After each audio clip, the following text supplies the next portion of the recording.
Goodbye SMNI. O so yan po yung naging mensahe ng Kongreso dito sa SWARASUG or Sunshine Media Network Incorporated or better known as SMNI na network na related kay Pastor Kibuloy. Okay, pagkatapos po nitong apruban on the third and final reading House Bill 9710 ni Congressman Rog Gutierrez. Kaibigan natin yan. Good job, Congressman Rog. Napakahusay na mambabatas yan si Congressman Rog.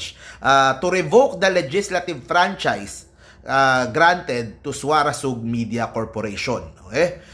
So, ang next step na mangyayari dito, guys, kasi, di ba, first reading, second reading, third reading, revoke na sa Congress. So, ito ay kailangang aproban ng Senado at with no veto from President Marcos, the bill will repeal Republic Act number 11422 which extended the franchise to SWARASUG for an additional 25 years noong August 2019. Okay?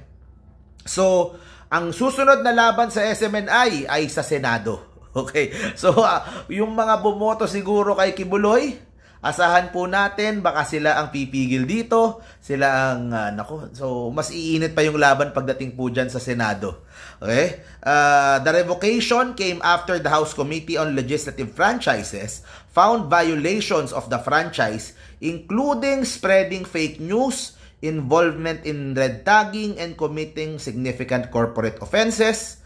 Ayun. The House started investigating allegations made by SMNI hosts dun sa Laban Kasama ng Bayan program, claiming that Speaker Romualdez spent 1.8 billion on travel na hindi naman totoo. Diba? Napatunayan niya doon sa congressional hearing, hindi sila makasagot, kaya nga sila na-detain kasi ayaw nilang ibigay yung source na nagbigay nung kasinungalingan na yon.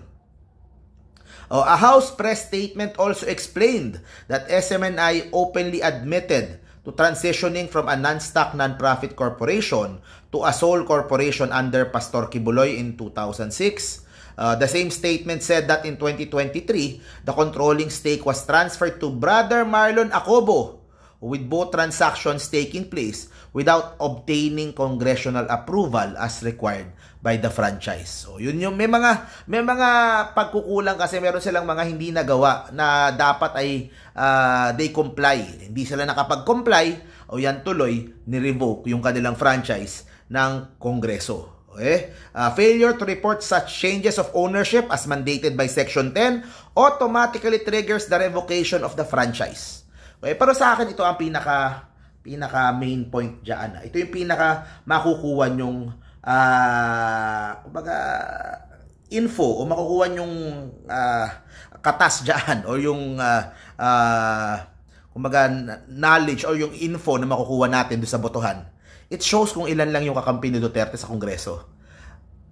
It confirms yung aking sinasabi a few months ago nung pumunta ako sa Kongreso, napansin ko parang wala nang kakampi si Duterte dito. As it turns out, wala na nga talaga. Okay?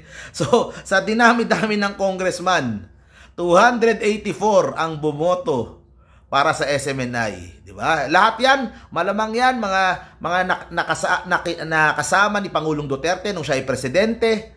Pero lahat bumoto laban sa SMNI. Hindi niya mapakiusapan na wag nang bumoto para sa SMNI. Naalala ko tuloy yung boto sa ABS-CBN, di ba? Pero that's another story.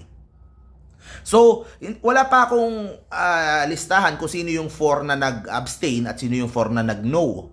Okay? So, pero malamang sa alamang, may 3 kasing congressman yung Davao na kaalyado ng mga Duterte, kasama si Congressman Pulong. Tapos, tawag ito, yung si Pantaleon. So, that is 4. So, hindi ko sure kung yun yung 4. Pero meron pang 4 na nag-abstain. Okay? So, malamang 8 lang yung kakampi ni Pangulong Duterte sa Kongreso. Iyon na po ang latag. Okay? Yan na ang latag ng politika sa ating bansa ngayon. Sa Senado, it's a different tale. It's a different story. Di ba? Pero you see kung ano yung pinakalatag po natin. Kaya po, talagang kaya ang hirap kasi talagang kakalabanin mo lahat ng mga yan. Isipin mo, kung ikaw yung mga Duterte, di ba? Na how can you match up to that? Paano mo lalabanan yan, di ba? Lahat yan against you. Lahat yan, di ba?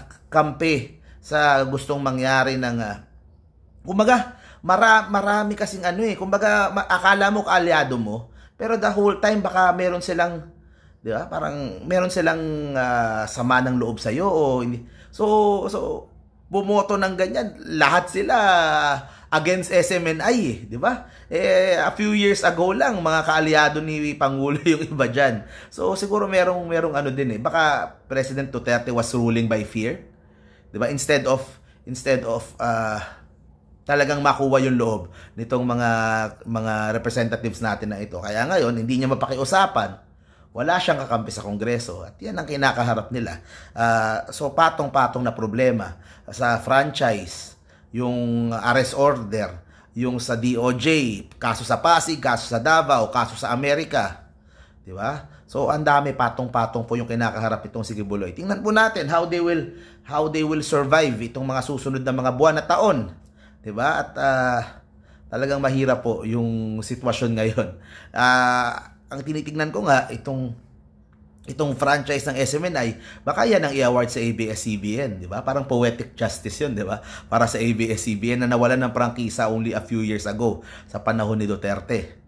Diba? Baka yan ang isang maging ano sa Senado eh. Baka, kasi syempre sa Senado, mas ano yan, mas pag-uusapan yan, mas pagdedebatihan yan.